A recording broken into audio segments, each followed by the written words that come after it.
A small service module in open space can translate and rotate without the floor or air hiding either motion.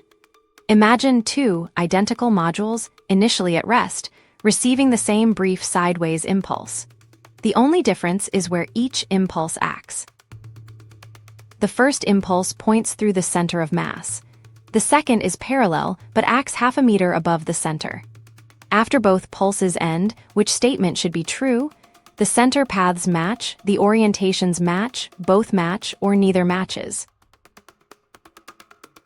The offset push seems as if it should waste some of its effect on rotation, so I expect neither the center paths nor the orientations to match. Give each 2 kilogram module the same 4 Newton-second impulse. Both center markers gain the same 2 meters per second of horizontal velocity, so their center trails match. The offset module also spins clockwise, while the center-pushed module keeps its orientation. The push did not divide one fixed effect between translation and rotation. Linear momentum and angular momentum are different parts of the state. The same net impulse updated the first ledger equally, while the different application point changed the second ledger. A service module that looks solid still changes shape a little when it is pushed. Its material compresses, stretches, and carries vibrations from one part to another. A deformable simulation can represent that internal motion with many small masses joined by braced springs. A rigid body simulation asks a simpler question. It treats the shape as fixed when those small deformations do not matter to the result we need. Give both models the same total mass and the same brief impulse near the upper edge. The spring network receives the impulse at one visible node, so the disturbance must travel through its connections. After the impulse ends, both models coast freely. The lattice flexes and rings, while the rigid shape cannot flex. Even so, their centers follow the same path, and their overall turns remain close. The extra motion in the spring model is motion inside the shape. The agreement is easier to see if we subtract the shared center motion and the overall turn. The green rigid outline now stays still. The spring network continues to move inside that outline. Its bracing restores the shape, but a small elastic vibration remains. The rigid model keeps the shared bulk motion and leaves this internal vibration out. A rigid body is not a perfectly hard material. It is a model that chooses not to track small changes of shape. The model replaces the changing spring lengths with a constraint that keeps the distance between body points fixed. This is not the same as making every spring constant infinite. Extremely stiff springs create extremely fast vibrations, so a numerical solver must take smaller time steps to follow them. Once internal vibration is outside the model, the simulator no longer needs to update every node. It keeps the center position and the orientation, together with the center velocity and the angular velocity that change them.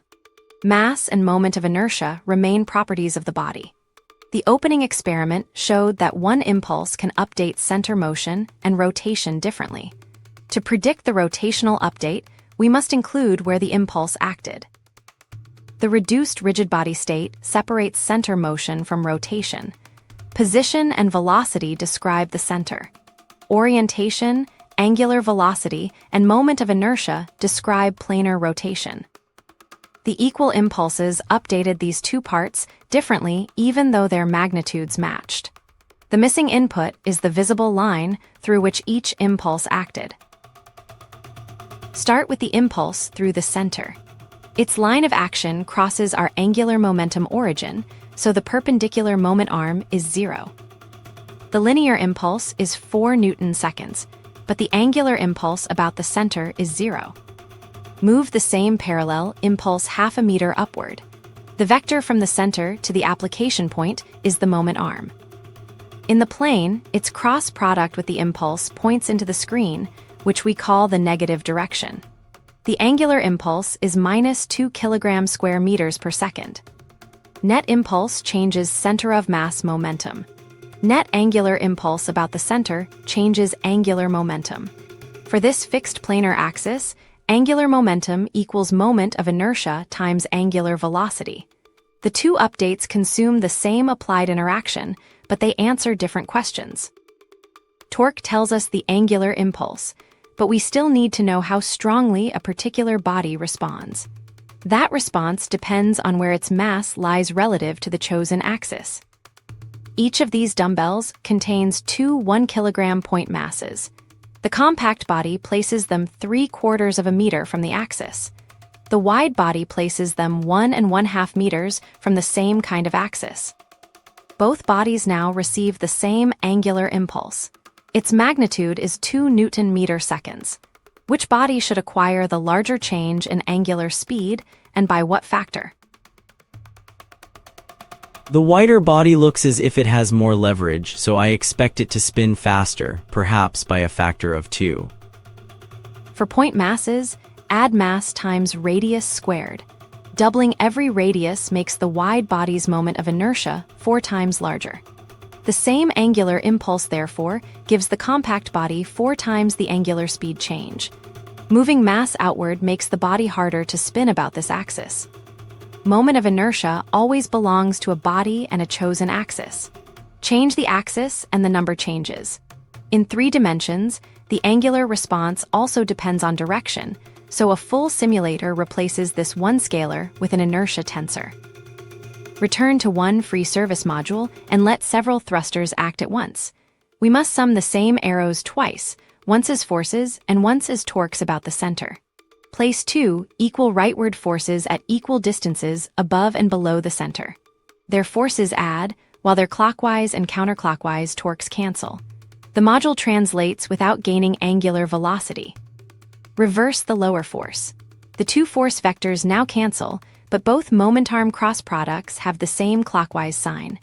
The center receives no acceleration, while the module gains angular acceleration. Keep only one offset rightward force. Neither ledger cancels.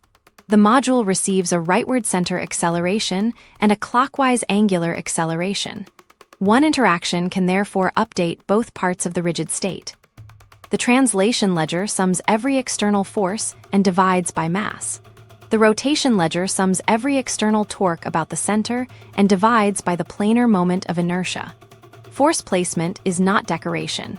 It is input data for the rotational update. Now apply equal and opposite impulses on parallel lines above and below the center. Their vector sum is 0. After the pulses, could the free module translate without rotating? Could it rotate without translating? Could it do both? Could it do neither? The center should remain still because the impulses cancel, but the separated lines of action should make the module rotate clockwise. The linear ledger closes at 0. The upper and lower angular impulses have the same sign, so the angular ledger does not close. The body rotates about its stationary center. This separated equal and opposite pair is called a force couple. A floor collision supplies another impulse at a particular point, often away from the center of mass. Once that impulse is known, both ledgers tell us what it changes. The harder problem is deciding what contact impulse should exist before 2 bodies overlap. That is our next question.